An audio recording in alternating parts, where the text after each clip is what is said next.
o que anunciava Jesus. Era a voz que pregava no deserto. Era o homem despido das vaidades, o corpo forte, essênio talvez, vestido em peles de animais com uma correia bruta atada à cintura e se alimentava de gafanhotos do deserto e plantas bravas. Oferece a própria vida para com seu sangue selar a era nova. Jesus estava no campo.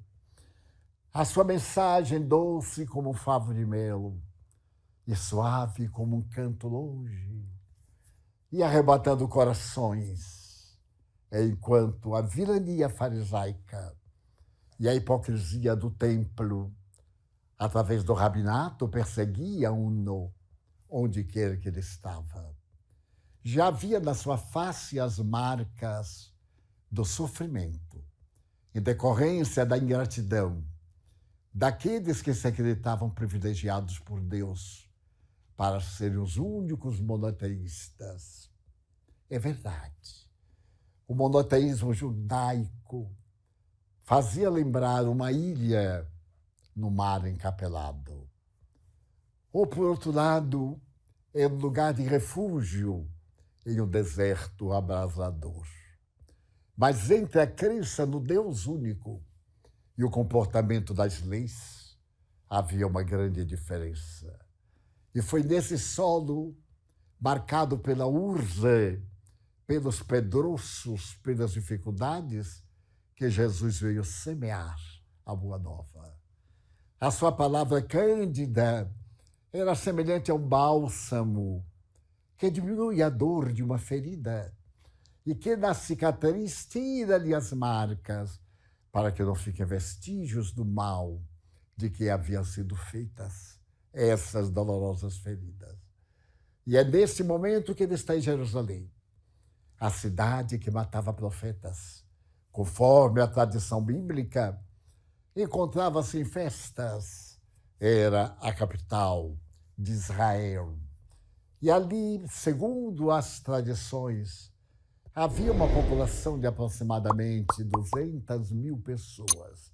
Na Páscoa, quase chegava a 1 milhão, com os viandantes de todo o mundo possível, que vinham homenagear a grande passagem do Mar Morto para chegarem nas terras da promissão.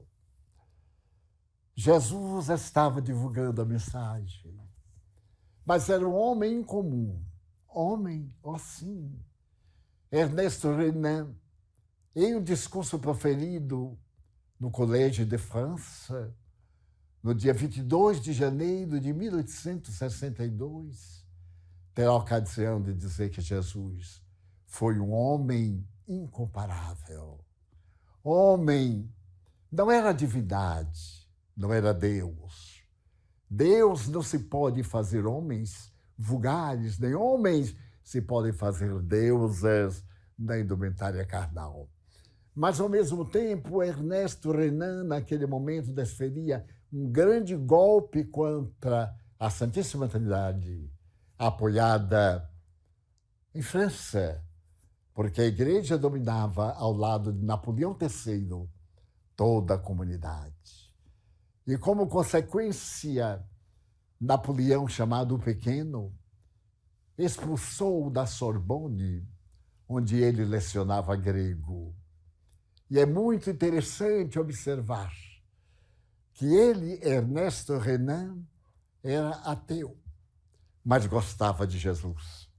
Apesar de haver lido o Evangelho das traduções que estavam em voga, sentia uma certa ternura por aquele homem de Nazaré. Paradoxo. Ele nasceu na Judeia e, no entanto, dizem que ele era nazareno, da Galileia. São as confusões humanas de todos os tempos. E Ernesto Renan, logo depois desse desencanto, uma sua filha, que vivia na atual Turquia, escreveu-lhe uma carta. Ela era tuberculosa e os dois irmãos amavam-se. Ele, filósofo, linguista, eminente periodista, era amado e detestado, mas era uma figura de proeminência. E ela lhe fez uma carta. Renan, tu não conheces Jesus.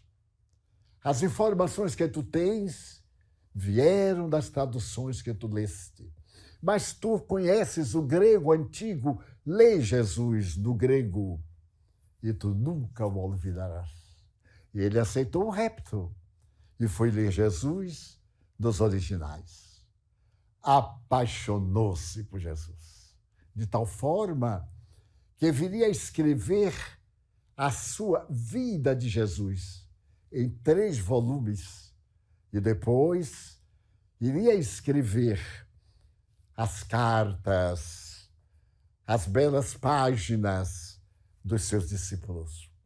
Claro que ele dava uma interpretação muito pessoal.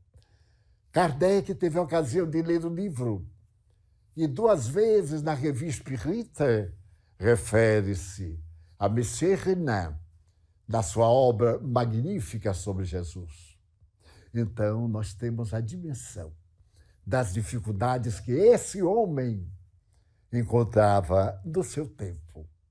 Aliás, se fizermos de volta o meu salto quântico para a atualidade, ele está sofrendo as mesmas perseguições doutrora.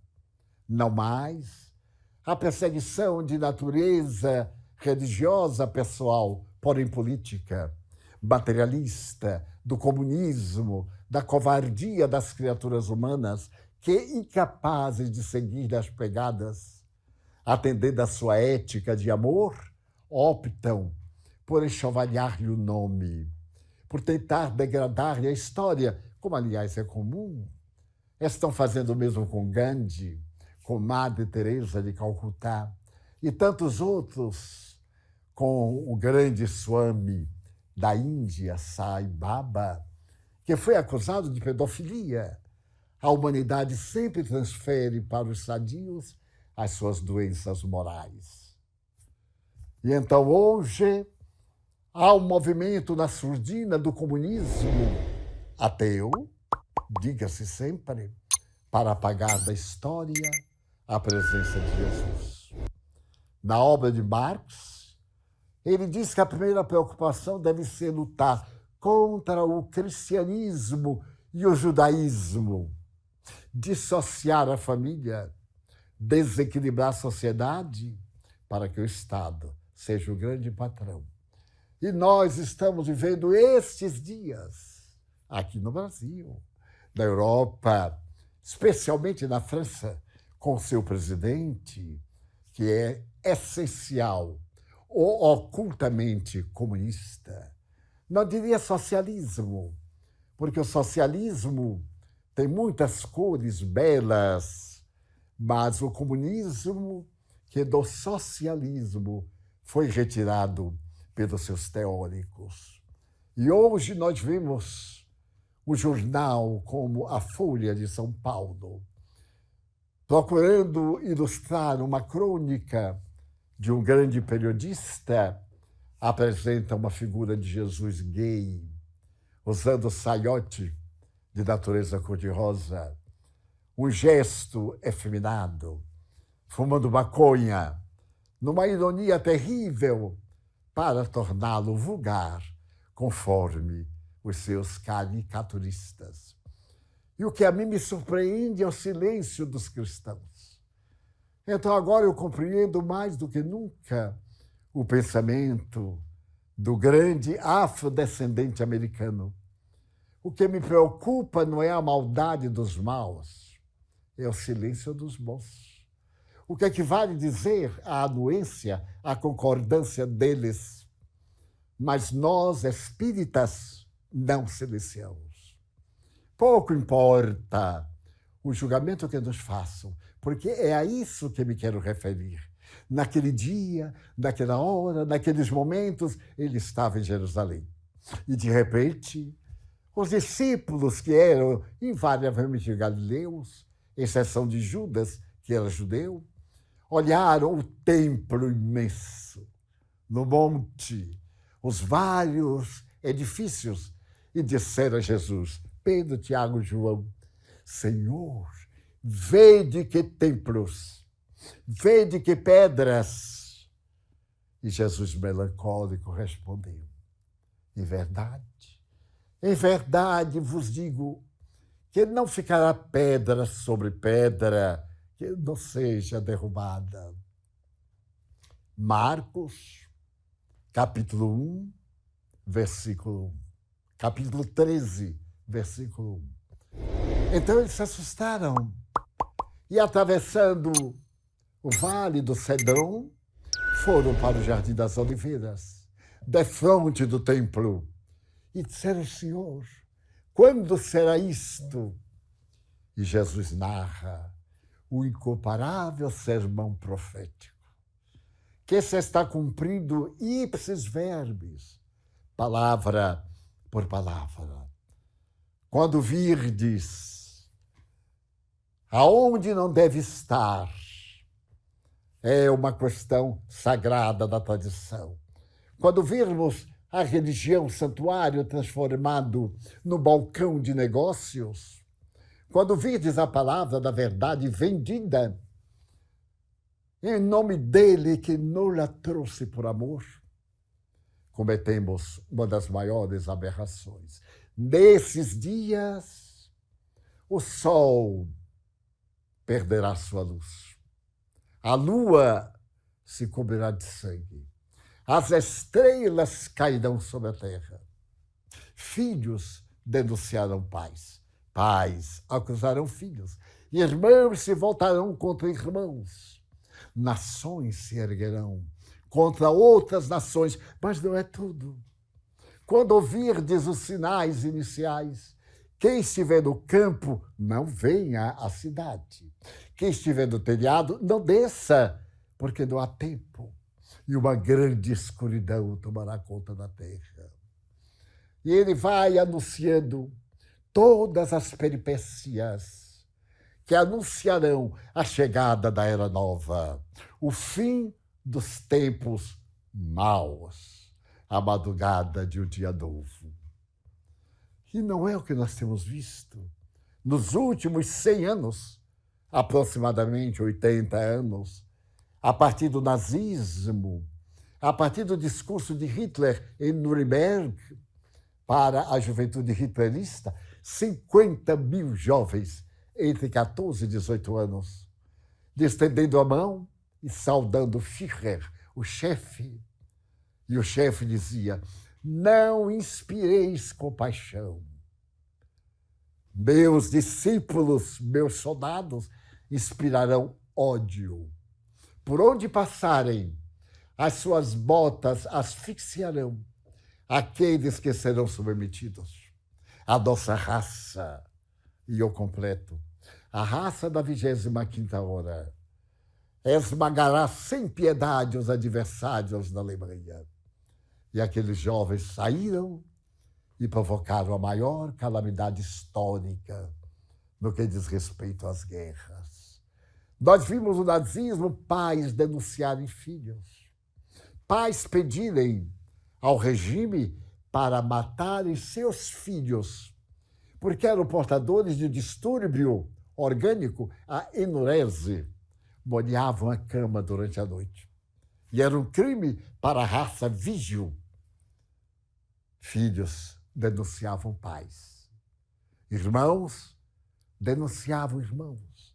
Hoje, no comunismo, por exemplo, em países da Ásia, a primeira-dama teria matado a seu pai pelo tormento de conseguir lugar junto à velha tradição que governa aquele país sofrido, que está sempre preparando para a guerra, na maior miséria econômica que se pode imaginar.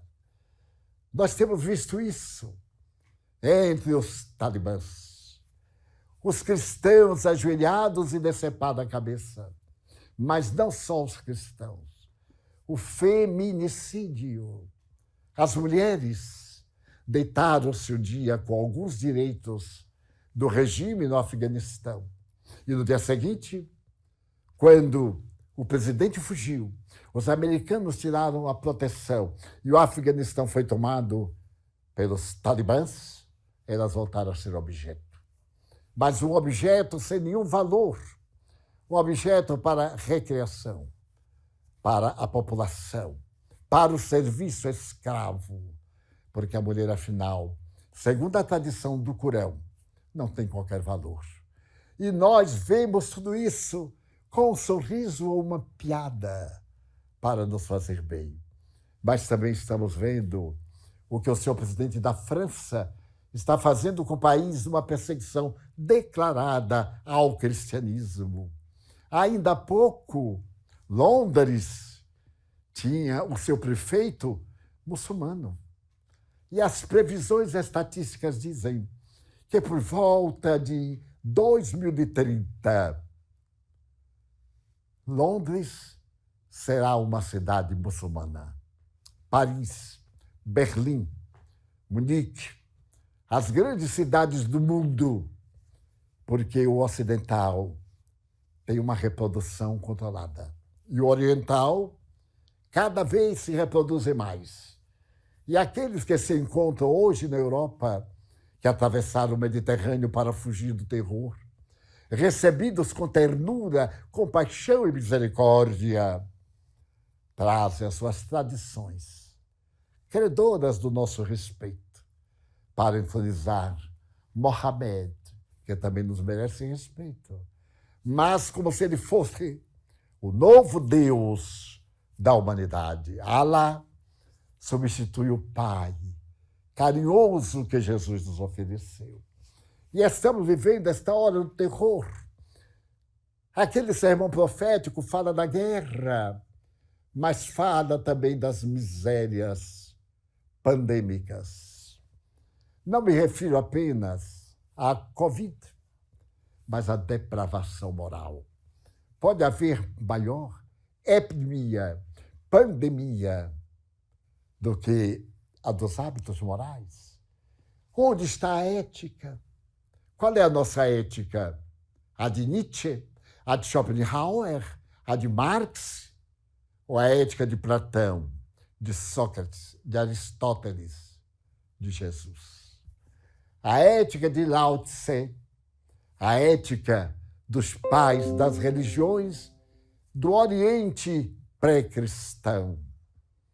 A doutrina sublime de Krishna, das grandes lutas entre as forças do mal e as forças do bem.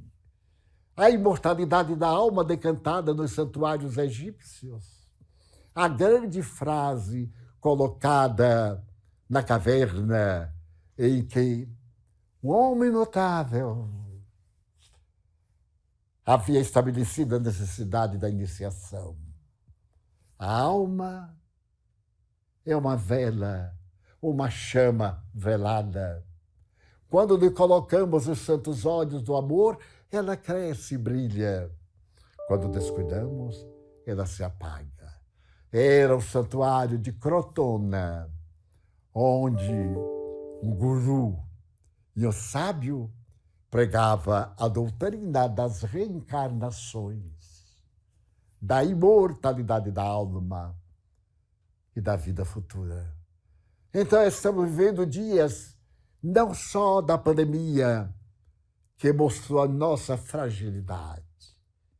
Os países bélicos, com seus arsenais abarrotados de bombas especiais, até bombas biológicas, que certamente têm sido soltas aqui e ali. Há outras bombas ocidentais também, como napalm, o efeito laranja nas guerras da Ásia e as tragédias do Oriente também, armado, como se diz vulgarmente, até os dentes. E vem um vírus sutil. Dizem que ele começou numa cidade da China, ou foi desenvolvido lá, ou surgiu. São investigações que me escapam e que pertencem à área da ciência. E, de repente, 5 milhões de pessoas no mundo, em 18 a 20 meses, perderam a vida com a Covid. As grandes vacinas surgiram apressadas, sem tempo de examinar a maturidade. E estamos mais ou menos resguardados, aqueles que nos vacinamos, e todos deveremos vacinados, tomar a terceira dose.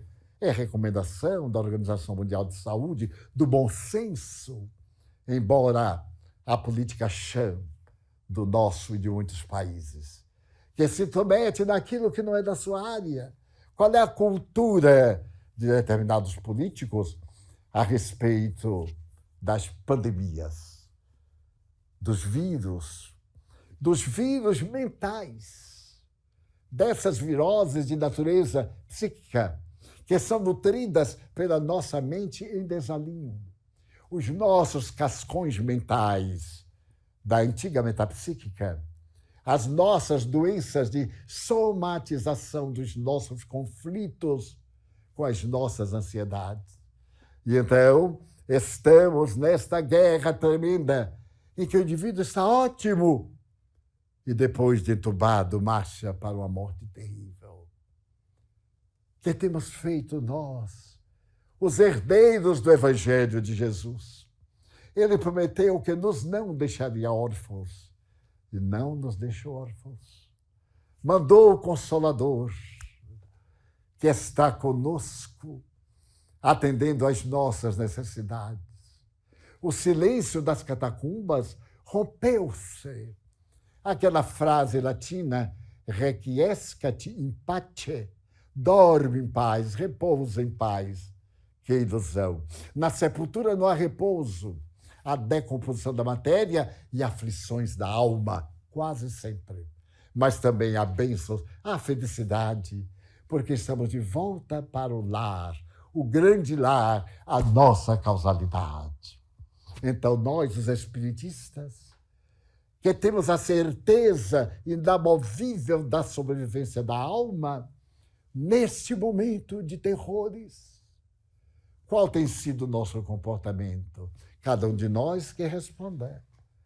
Não é uma análise de terceiro, é nada mais do que uma conjectura para as nossas reflexões. E estamos vivendo dias muito difíceis. Jamais houve tanta dor quanto agora.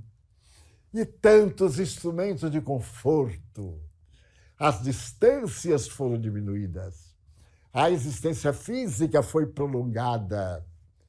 Nós hoje dispomos da vida robótica para atender às nossas necessidades, cirurgias realizadas de um país a outro, através da robótica e da cibernética. E quanta depressão! O alto índice da mortalidade pelo câncer, que também tem uma origem psíquica, vem no karma de cada um de nós, como também pelo nosso comportamento leviano, vil, irresponsável, com as exceções compreensíveis. Então chega o momento do grande alerta de não permitirmos que a mensagem do homem de Nazaré seja tirada ao solo de maneira degradante por personalidades, talvez psicopáticas, ou excessivamente narcisistas, ou simplesmente atormentadas. Este é o momento de nós, espíritas cristãos, darmos as mãos, trabalharmos pela unificação ideológica do Espiritismo, de nos unirmos em uma grande família. Não é assim que está no prefácio do Evangelho segundo o Espiritismo?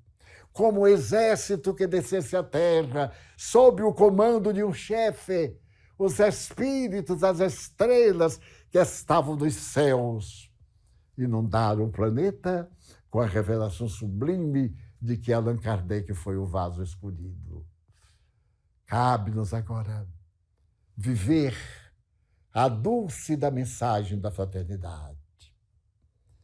Vale-nos agora penetrar nas linhas tranquilas do pensamento kardeciano, para sentirmos Jesus, para que ele fale em nossa voz, para que ele seja conhecido através da nossa conduta, para que os seus sejam os nossos braços que afagam, e para que na grande noite que cada qual carrega no seu mundo íntimo, possamos ver a luz inapagável da esperança. Eu estarei convosco até a consumpção dos ervos. O sermão profético está aí para qualquer um de nós meditar. Marcos 13, 1:33. Então vale a pena de nos não deixarmos iludir, como ele diz. Aparecerão novos cristos. Não creiais. Falsos profetas, aqueles que dizem que a doutrina está incompleta e eles pretendem completá-la. Como? Eu me recordo de que há menos de uma década eu recebi um livro ditado e escrito pelo médium ou por Allan Kardec, refazendo o Livro dos Espíritos. O Livro dos Espíritos em linguagem moderna. Mas com muita presunção ou muita loucura.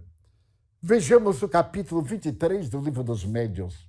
Obsessão, fascinação, para um indivíduo atrever-se à condição de quase 900 médiuns com os quais Kardec manteve contato, para ele só ser o novo apóstolo da Era Nova.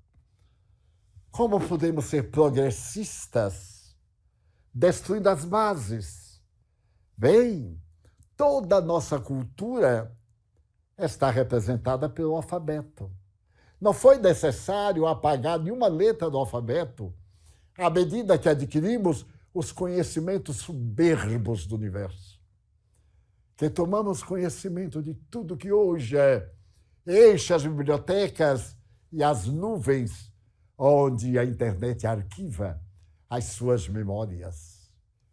Trilhões de palavras, de pensamentos. Não foi necessário mudar o alfabeto. Porque para fazer o progresso, já que Kardec disse que o espiritismo era estanque, e não pode ser. Qualquer uma coisa estanque morre. Ele progride da mesma forma que progridem as ciências em geral. Mas esse progresso é de uma forma que anule as suas bases ou as leve ao ridículo. E nós vemos multiplicando-se correntes de pensamento ditos espíritas. Houve aqui na cidade do Salvador o Congresso de Espíritas Comunistas. Eu respeito, porque não sou, afinal, vigia do espiritismo. O espiritismo não tem defensores, porque ele não necessita. A verdade não precisa de defensores. Ela é, simplesmente. Mas apenas me refiro, e eu estive olhando quais eram esses espíritas comunistas. Bem, eram políticos comunistas que proferindo discursos para os seus pares. Muito bem, é um direito que tem, mas não espíritas. Porque se a base do comunismo é a negação de Deus e a base do espiritismo é a presença de Deus, estamos diante de um paradoxo. Se é fora da caridade que não há salvação, como é que podemos combater o serviço de socorro, de caridade e de misericórdia aos infelizes, que somos, aliás, quase todos nós?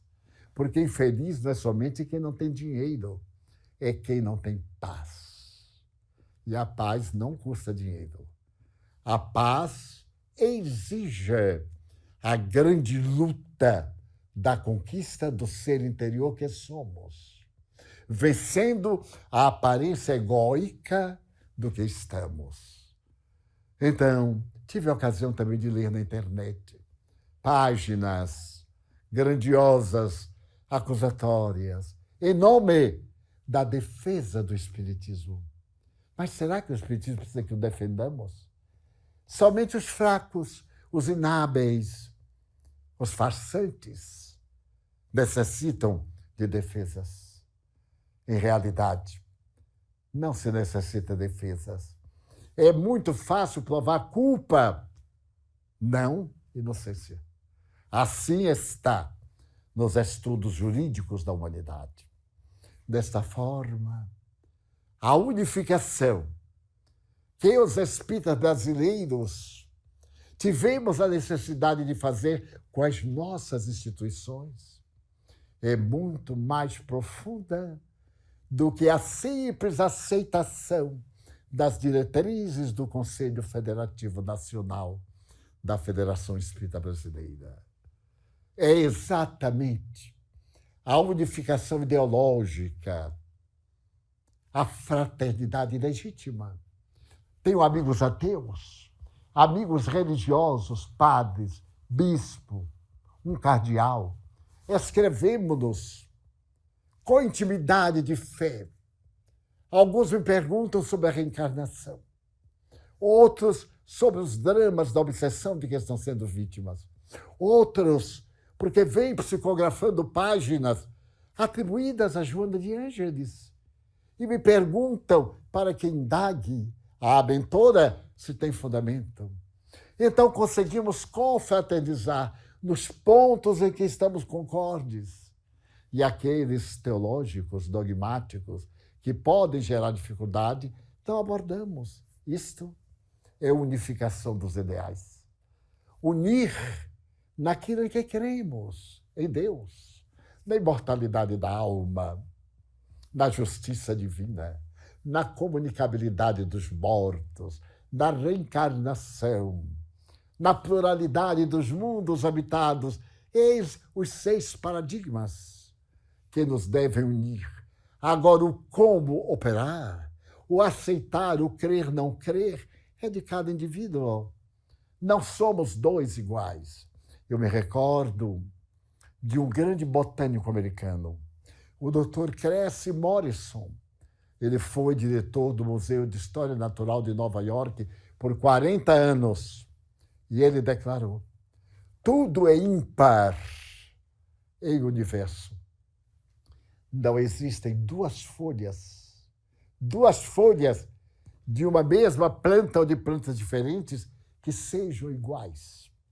Cada folha de qualquer árvore é única, como a digitabilidade, como o íris dos nossos olhos, para identificar, porque reflexa a realidade do somatório das nossas reencarnações. Então, na amada doutrina espírita, Allan Kardec, que nos desvelou Jesus e nos apresentou todo esse documentário que vem resistindo ao materialismo e à crueldade. Ele o diz de uma forma tão bela, entre outras tantas: a educação não é a educação pelos livros, mas a educação através dos princípios morais. É o único instrumento capaz de matar o materialismo e a crueldade. Então, nós temos o dever de viver a mesma doutrina, unirmos-nos, como disse o Dr. Bezerra, através de Chico Xavier, na mensagem inolvidável: unidos, nós somos fortes, separados, somos frágeis. É a parábola do feixe de varas. Uma vara, 2, 10, somos capazes de quebrar, mas o feixe, não. Temos que usar um instrumento especial, um trator ou algo equivalente para quebrar o feixe de varas. Somos o feixe de varas. E é por isso que não nos podemos afastar do Evangelho de maneira nenhuma. O verdadeiro espírita é aquele que se faz hoje melhor do que ontem. Ele não é parasita, melhor do que ontem. Amanhã, melhor do que hoje. Lutando sempre contra as más inclinações. Os nossos instintos primários: comer, dormir, procriar. Nós temos que cada dia modificar-nos interiormente para melhor. E se não conseguirmos, irmos à questão 919, em que Allan Kardec pergunta qual o método mais eficaz para sermos felizes neste mundo e lutarmos contra as nossas imperfeições. E os espíritos responderam: o sábio da antiguidade já vos disse. Conhece-te a ti mesmo. Nosce te ipsum. A frase que se encontrava desde os 7 sábios da Grécia e que Sócrates tirou do santuário de Delfos e levou para a sua escola de filosofia. O autoconhecimento hoje da psicologia, da psicanálise, da psiquiatria, da doutrina médica. Primeiro, vermos a causa da doença. O médico não nos olha mais como alguém que é doente. Antes se olhava a doença, o indivíduo era o doente. Agora nós temos que olhar o doente. Os fatores degenerativos, as suas questões psicossociais, socioambientais, os valores da sua reencarnação, as heranças, o modus operandi e vivendi da sua existência. Então chegamos ao momento glorioso em que a unificação dos espíritas, primeiro, nos harmonizará entre nós. Recordo-me de uma frase de Aristóteles. Quando 2 pessoas se amam, disse o discípulo de Platão, são 2 corpos e uma alma. Quando nós somos fraternidade, somos milhões e uma alma, a fraternidade. Então, nesses dias difíceis, unamo-nos, discutamos, tenhamos a coragem de discutir, mas não de dissentir. Não concordamos com o que você diga, falou Voltaire, mas defenderei até a morte o seu direito de falar. É fantástico. A doutrina espírita, o evangelho redivivo são nosso norte, nosso sul, nosso leste, nosso oeste e o centro é o amor. O amor de que Jesus se fez a representação máxima que o mundo conhece depois do Pai Celestial. É, portanto, com o coração sensibilizado, que me dirijo às queridas irmãs, aos queridos irmãos do Conselho Federativo Nacional, nestes gloriosos dias, para, nesta palestra tosca, de alguma forma, traduzir o pensamento do nosso venerando Dr. Bezerra de Menezes e dos nossos trabalhadores da Federação Espírita Brasileira, do Movimento Espírita Nacional e até das exceções, porque em nome de Jesus deixo-vos o meu abraço e suplico ao Senhor que nos ajude a libertar das paixões dissolventes antes do abraço de ternura e final da nossa existência através do fenômeno biológico da morte. Muito obrigado. Senhor, eu gostaria de ser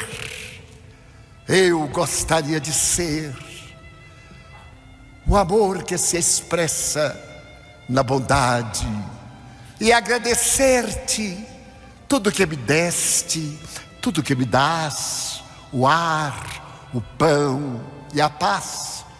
Dizer-te da minha gratidão pelos olhos que eu contemplo a natureza, a terra e a sua beleza, as flores em todas as cores.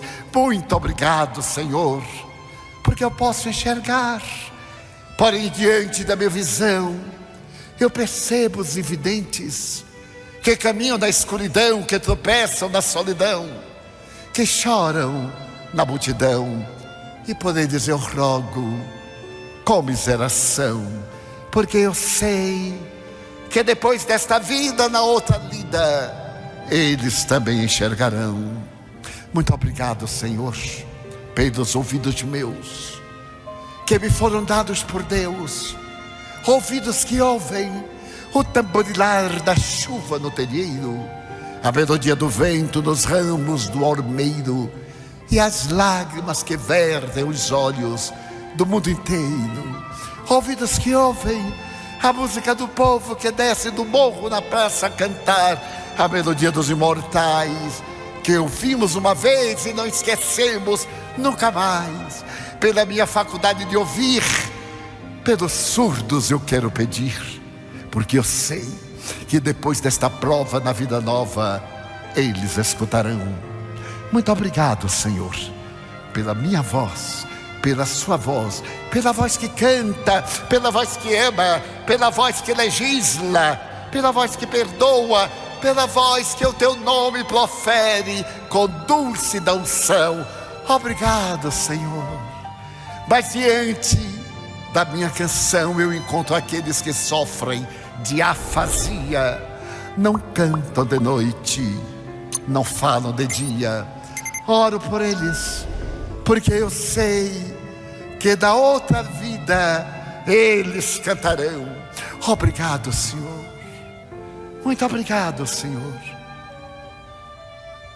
pelo meu coração, pelas minhas mãos que aram, que semeiam, que agasalham, mãos de sinfonias, mãos de psicografias, mãos de cirurgias, mãos de poesias, mãos que apertam mãos, mãos que atendem a velhice, a dor, o desamor, pelas mãos que do seio agasalham o corpo de um filho alheio, sem receio, e pelos pés que me levam a andar, sem reclamar.